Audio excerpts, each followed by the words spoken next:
اعوذ باللہ من الشیطان الرجیم بسم اللہ الرحمن الرحیم رب اشرح لی صدری ویسر لی امری واحلل عقدۃ من لسانی یفقہوا قولی۔ السلام علیکم ورحمۃ اللہ وبرکاتہ۔ آج کا جو ہمارا ٹاپک ہے وہ ہے استغفر اللہ، اور استغفر اللہ کی شروعات کہاں سے ہوئی۔ اس بات پہ ہم بہت کم غور کرتے ہیں کہ جو استغفر اللہ ہماری زندگی کا معمول ہے، جو ہم دن رات پڑھتے ہیں اور اس سے ہم اپنی گناہوں کو اللہ سبحانہ و تعالیٰ سے معاف کرواتے ہیں، اس کی ایکچول میں شروعات کہاں سے ہوئی۔ اس کے لیے ہم آدم علیہ السلام اور ابلیس کے قصے پہ جائیں گے۔ جب اللہ سبحانہ و تعالیٰ نے آدم علیہ السلام کی تخلیق کی تو اللہ سبحانہ و تعالیٰ نے فرشتوں سے کہا کہ آدم کو سجدہ کرو، تو سارے فرشتوں نے جو ہے وہ آدم علیہ السلام کو سجدہ کیا سوائے ابلیس کے۔ اب یہ ابلیس کہاں سے بیچ میں آ گیا؟ قرآن میں تو فرشتوں کا ذکر ہے، تو یہ ابلیس کہاں سے فرشتوں کے بیچ میں آ گیا؟ تو جب اللہ سبحانہ و تعالیٰ نے آدم علیہ السلام کو نہیں بنایا تھا، اس وقت ابلیس اللہ سبحانہ و تعالیٰ کی اتنی ورشپ کرتا تھا، اتنی عبادت کرتا تھا کہ اللہ سبحانہ و تعالیٰ نے اس کے رینک کو بڑھا دیا، اس کی پوزیشن کو بڑھا دیا، اسے عزت دی اور اس کو اٹھا کر کے فرشتوں کے گروپ میں لا کر کے ڈال دیا۔ تو جب اللہ سبحانہ و تعالیٰ نے فرشتوں سے کہا تو اس میں ابلیس کی طرف بھی اشارہ تھا۔ تو سارے فرشتوں نے آدم علیہ السلام کو سجدہ کیا سوائے ابلیس کے، اور یہی سب سے پہلا وہ کمانڈ تھا اللہ سبحانہ و تعالیٰ کا جس کو ابلیس نے کیا کیا؟ ریجیکٹ کیا، توڑ دیا۔ یعنی اللہ سبحانہ و تعالیٰ کے اس سب سے پہلے حکم کو جو سب سے پہلے جس نے توڑا وہ تھا ابلیس۔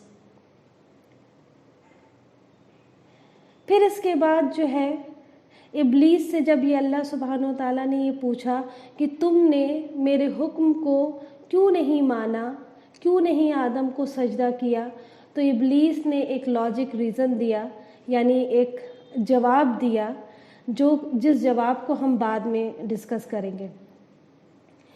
آدم علیہ السلام اور حوا علیہ السلام کو جب اللہ سبحانہ و تعالیٰ نے کہا کہ تم جاؤ اور جہاں کہیں بھی جو ہے وہ گھومنا ہے جنت میں گھومو پھرو، لیکن اس پیڑ کے پاس مت جانا، ٹھیک ہے؟ ایک خاص پیڑ کی طرف اللہ کا اشارہ تھا، اور وہاں جانے کے لیے آدم علیہ السلام اور حوا علیہ السلام کو منع کیا گیا تھا۔ اور یہ چیز بھی اللہ سبحانہ و تعالیٰ کی طرف سے ایک امتحان تھا آدم علیہ السلام کے لیے۔ یعنی پہلا امتحان کس کے لیے تھا؟ پہلا امتحان ابلیس کے لیے تھا۔ دوسرا امتحان آسمانی دنیا میں کس کا ہوا؟ آدم علیہ السلام اور حوا علیہ السلام کا ہوا۔ تو جب ابلیس نے آدم علیہ السلام کو بہکایا، اور کیا کہہ کر کے بہکایا کہ اس پیڑ کے پاس اگر تم چلے جاؤ گے، اللہ نے تمہیں اس پیڑ کے پاس جانے سے اس لیے منع کیا ہے کہ کہیں ایسا نہ ہو جائے کہ تم فرشتے بن جاؤ، اور فرشتے بن جاؤ گے تو تم ہمیشہ یہاں رہو گے، یا تو پھر تم پرماننٹ یہاں رہنے والے بن جاؤ گے۔ تو ان دو چیزوں کی لالچ جو ہے وہ ابلیس نے آدم علیہ السلام اور حوا علیہ السلام کو دکھایا، اور اس کے چلتے نتیجہ یہ ہوا کہ حوا علیہ السلام اور آدم علیہ السلام دونوں ہی اس پیڑ کے پاس چلے گئے۔ فوراً ہی اللہ سبحانہ و تعالیٰ نے آدم علیہ السلام سے بھی پوچھا کہ اے آدم، جب میں نے آپ کو اس پیڑ کے پاس جانے سے منع کیا تھا تو آپ اور آپ کی ازواج جو ہے وہ کیوں وہاں گئیں؟ اب ہم جواب سنیں گے، ایک وہ جواب جو ابلیس نے اس وقت دیا جب اس نے سجدہ نہیں کیا تھا، اور اللہ سبحانہ و تعالیٰ نے ابلیس سے پوچھا کہ تم نے کیوں نہیں سجدہ کیا۔ ایک ابلیس کا جواب ہم سنیں گے، اور دوسرا ہم آدم علیہ السلام کا جواب سنیں گے، جب آدم علیہ السلام نے بھی اللہ سبحانہ و تعالیٰ کے حکم کو نہیں مانا۔ ابلیس سے جب اللہ سبحانہ و تعالیٰ نے سوال کیا کہ تم نے کیوں نہیں مانا، تو اس نے اپنی غلطی نہیں مانی اور اس نے یہ کہا کہ میں تو آگ سے بنا ہوں اور یہ تو مٹی سے بنا ہے۔ یعنی اس کے اندر گھمنڈ تھا، اس کے اندر تکبر تھا، اس کے اندر حسد تھی، اس کے اندر جلن تھی۔ اس نے یہ لاجک جو ہے وہ آنسر اللہ سبحانہ و تعالیٰ کو دیا، یعنی یہاں اس نے اپنی غلطی نہیں مانی۔ اسی کے ساتھ ساتھ اس نے یہ بھی سوچا کہ میں نے تو اتنی محنت کی، اتنا وقت جو ہے وہ میں نے صرف اور صرف اللہ سبحانہ و تعالیٰ کی عبادت میں لگا دیا، اور اتنی عبادت کی کہ فرشتے بھی مجھ پہ رشک کرتے تھے، میں نے فرشتوں کی عبادت سے بھی کہیں زیادہ کیا، جس کی وجہ سے اللہ سبحانہ و تعالیٰ نے مجھے اٹھا کر کے فرشتوں کے گروپ میں ڈال دیا، یعنی مجھے اللہ سبحانہ و تعالیٰ نے عزت دی، میرے پوزیشن کو بڑھا دیا۔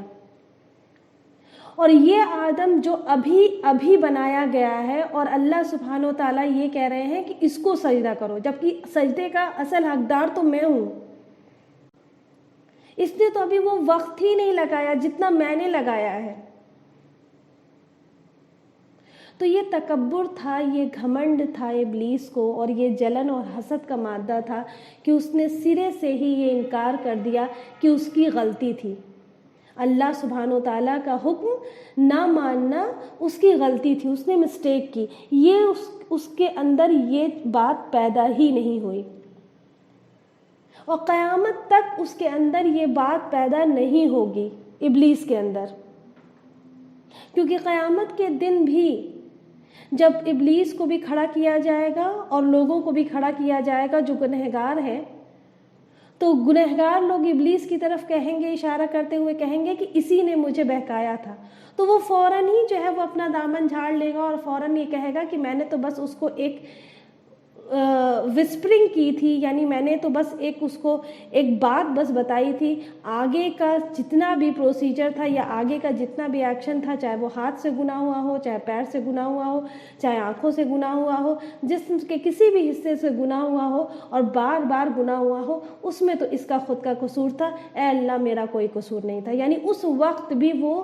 اپنی اس بات سے مکر جائے گا کہ اس نے جو ہے وہ کوئی گناہ کیا ہے۔ تو یہ تھا ابلیس کا جواب۔ آدم علیہ السلام سے جب اللہ سبحانہ و تعالیٰ نے پوچھا کہ آپ نے میرے حکم کو کیوں نہیں مانا، تو آدم علیہ السلام بھی وہی آنسر دے سکتے تھے جیسے کہ ابلیس نے دیا، اور یہ بول سکتے تھے کہ اے اللہ آپ نے تو مجھے بنایا ہی تھا زمین کے لیے، کیونکہ جب فرشتوں سے اللہ سبحانہ و تعالیٰ نے کہا کہ میں آدم کو بنانے جا رہا ہوں، ٹھیک ہے، جو کہ زمین میں خلیفہ ہوگا، یعنی ارتھ پہ خلیفہ ہوگا، تو یہ تو پہلے سے ڈیسائیڈ تھا۔ تو یہی بات تو آدم علیہ السلام رکھتے اللہ سبحانہ و تعالیٰ کے سامنے کہ اے اللہ میں اس پیڑ کے پاس جاتا یا نہ جاتا، مجھے تو جانا ہی تھا وہاں پہ۔ لیکن آدم علیہ السلام نے یہ بات نہ کہہ کر کے بلکہ کیا کہا، ربنا ظلمنا انفسنا، اے اللہ میں نے اپنے آپ پر ہی بہت ظلم کیا ہے، یعنی میری ہی غلطی تھی، مجھے شیطان کے بہکاوے میں نہیں آنا چاہیے تھا۔ اور یہیں سے شروع ہوتا ہے استغفار،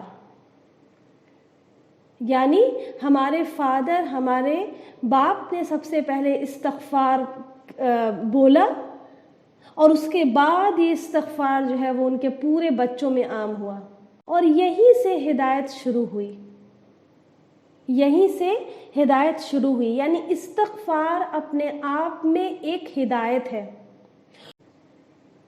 انسان کی یہ سب سے پہلی ہدایت ہے جو اللہ تعالیٰ کی طرف سے انسانوں کو ملی۔ تو شروعات کہاں سے ہوئی؟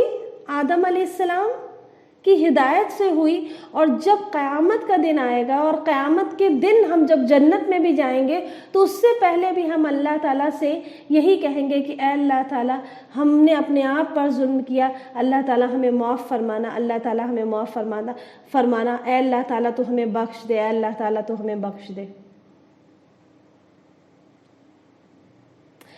استغفار اپنے آپ میں ہدایت اس لیے ہے کیونکہ اللہ سبحانہ و تعالیٰ سے جب ہم استغفار کہتے ہیں، استغفر اللہ کہتے ہیں، تو اس کا مطلب ہے کہ ہم اللہ سبحانہ و تعالیٰ سے اپنے گناہوں کے لیے معافی مانگ رہے ہیں، اور ہم اس چیز کا پچھتاوا ہے کہ ہم نے غلط کام کیا ہے، یعنی ہم اللہ تعالیٰ کو یہ بتا رہے ہیں کہ اے اللہ ہاں مجھ سے یہ ظلم ہوا،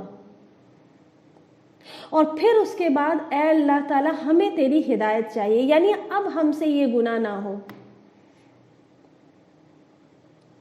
استغفر اللہ جو ہے وہ صرف اور صرف گناہوں کے لیے نہیں مانگا جاتا ہے، بلکہ استغفر اللہ جو ہے وہ اپنی کمیوں کے لیے بھی مانگا جاتا ہے، کہا جاتا ہے، کیونکہ جتنے بھی پروفیٹس تھے ان کا یہ معمول ہوتا تھا کہ وہ استغفر اللہ کہتے تھے، جبکہ پروفیٹس تو جو ہے وہ گناہوں سے پاک ہیں، گناہوں سے پاک ہیں، ان کی تو جنت کی گارنٹی ہے، پھر انہیں کیوں استغفار کی ضرورت ہے؟ ہم یہ بات کہہ ہی نہیں سکتے کہ آئی ایم پرفیکٹ، کیونکہ ہماری ہر ایک چیز میں کمی ہے۔ اگر ہم 5 وقت کی نماز بہت دل سے اور ایک دم ویسے ہی پڑھ رہے ہیں، اس کا حق ادا کر رہے ہیں جس طریقے سے نماز کا حق ادا کیا جاتا ہے، تب بھی کہیں نہ کہیں کوئی نہ کوئی مسٹیک ہو سکتی ہے۔ ہم قرآن کو پڑھ رہے ہیں، ویسے ہی تلاوت کر رہے ہیں جیسے کہ اس کا حق ہے، لیکن ہم سے کہیں نہ کہیں کبھی نہ کبھی مسٹیک ہو سکتی ہے۔ اس چیز کا ہمیں علم ہونا چاہیے کہ اے اللہ میری عبادت کو یا میری زندگی کے معاملات میں جو بھی کمیاں ہوئی ہیں، اے اللہ تعالیٰ تو معاف فرمانا۔ اس سے کیا ہوتا ہے؟ ہمارا گھمنڈ جو ہے وہ بریک ہوتا ہے، وہ چور ہوتا ہے، اور ہم اللہ سبحانہ و تعالیٰ سے کیا ہو جاتے ہیں؟ اس کے آگے جھک جاتے ہیں، ہمارا دل سخت ہونے سے بچ جاتا ہے۔ تو جتنے بھی نبی جو ہے اور انبیاء جو ہے وہ استغفار کا جو ورد کرتے تھے وہ اسی لیے کرتے تھے کیونکہ وہ یہ جانتے تھے کہ جو کچھ بھی میں کر رہا ہوں اس میں کہیں نہ کہیں کیا پتہ کوئی نہ کوئی کمی ہو، کوئی نہ کوئی کمی ہو۔ تو ایک تو استغفار ہمیں ہدایت دیتی ہے، اللہ تعالیٰ کی طرف سے ہدایت ملتی ہے، دوسرا استغفار جو ہے وہ ہمیں دل کی سختی سے بچاتی ہے، گھمنڈ سے بچاتی ہے، حسد جلن جیسی دل کی بیماری سے بچاتی ہے۔ تیسرا ہمیں کیا فائدہ ہوتا ہے؟ تیسرے فائدے کے لیے اگر ہم سورہ نوح کی آیت نمبر جو ہے 10 کا اگر مطالعہ کریں، 10 کا، 11 کا، 12 کا، ٹھیک ہے، اور 13 کا اگر ہم مطالعہ کریں تو اس میں جو ہے وہ نوح علیہ السلام نے اپنی قوم سے کہا کہ، اور وہ قوم جو پوری طریقے سے بگڑی ہوئی تھی، جو پوری طریقے سے اللہ کی نافرمان تھی، اپنے نبی کی نافرمان تھی، ان سے نوح علیہ السلام کیا کہتے ہیں کہ اپنے رب سے استغفار کیجئے، اپنے رب سے استغفار کیجئے۔ اور کیوں استغفار کیجئے؟ کیا اس کے بدلے میں ملے گا؟ جبکہ اللہ چاہتا تو یہ استغفار کے جو بہت زیادہ گنہگار ہے یا جو تھوڑا گنہگار ہے یا جو کچھ بھی اس نے گناہ کیا تو اللہ تعالیٰ بس اتنے ہی کرتا کہ اس کے گناہوں کو بس معاف کر دیتا ہے، لیکن نہیں۔ جب نوح علیہ السلام نے اپنی قوم سے یہ کہا کہ استغفار کیجئے، کیوں کہ تاکہ اللہ سبحانہ و تعالیٰ کیا کر سکے؟ آپ کے اوپر بارش برسا سکے، مدرارا یرسل السماء علیکم مدرارا، وَيُمْدِدْكُمْ بِأَمْوَالٍ وَبَنِينَ وَيَجْعَلْ لَكُمْ جَنَّاتٍ وَيَجْعَلْ لَكُمْ أَنْہَارًا، تاکہ تم کو جو ہے وہ پیسوں میں بھی بڑھائے، اولادوں میں بھی بڑھائے، تم کو جو ہے وہ گارڈنز دے یعنی باغیچہ دے، اور اس کے ساتھ ساتھ تم کو ندیاں جو ہے وہ اللہ سبحانہ و تعالیٰ عطا فرمائے۔ تو اے میری قوم، کیا ہو گیا ہے تمہیں؟ کیا ہو گیا ہے تمہیں؟ تمہیں صرف اور صرف استغفار کہنا ہے اور یہ ساری چیزیں تمہارے لیے ہیں۔ اب اگر ہم یہ سوچیں کہ ہم تو استغفار کرتے ہیں لیکن ہمیں تو کہیں بارش دکھتی ہی نہیں ہے، یا پھر اگر جن کے پاس پیسے نہیں ہیں وہ یہ سوچیں کہ ہمیں تو ایک پیسہ نہیں مل رہا ہے استغفار کرنے سے، یا اولاد والے یہ سوچیں کہ کس اولاد کی بات ہو رہی ہے، پھر وہ یہ سوچیں کہ کون سی جو ہے وہ گارڈنز کی بات ہو رہی ہے۔ ہم نے تو استغفار کہا لیکن ہمیں تو کسی طرح کا کوئی گارڈن نہیں دکھا۔ تو استغفار کہنے سے اللہ سبحانہ و تعالیٰ اس پہ رحمت کی بارش کرتا ہے، اس پہ جو ہے وہ برکت کی بارش کرتا ہے۔ اس کے پاس اگر ایک پیسہ بھی ہوگا تو اس میں اللہ سبحانہ و تعالیٰ اتنی برکت ڈال دیں گے کہ اگر لاکھوں پیسہ بھی ہو اس کے پاس اور اگر وہ استغفار کرنے والا نہ ہو، اس کے اندر گھمنڈ ہو، تو اس میں کوئی برکت نہیں ہوگی، اس لاکھوں پیسوں میں بھی کوئی برکت نہیں ہوگی۔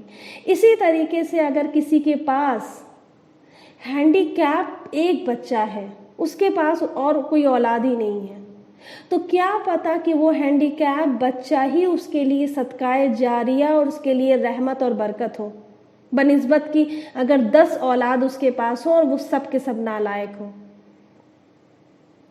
پھر اسی طریقے سے اللہ سبحانہ و تعالیٰ صرف دنیا میں ہی ہمیں یہ ساری برکت اور رحمت نہیں عطا فرماتا استغفار پڑھنے سے، بلکہ مرنے کے بعد بھی جنت میں ہمارے درجوں کو بلند کر دیتا ہے۔